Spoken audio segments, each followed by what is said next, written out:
இந்த பூ வாங்கி 2 நாள் ஆகுது. ஞாயிற்றுக்கிழமை ஈவினிங் வாங்கினா மறந்தே போயிட்டேன் ஃப்ரிட்ஜில் வச்சுட்டு.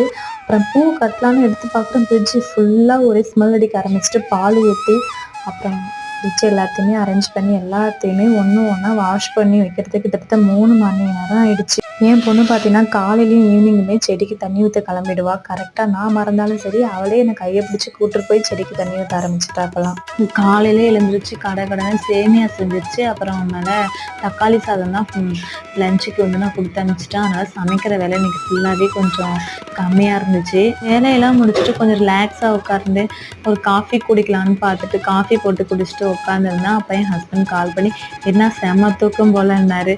ஒன்றுமே சொல்ல முடியல.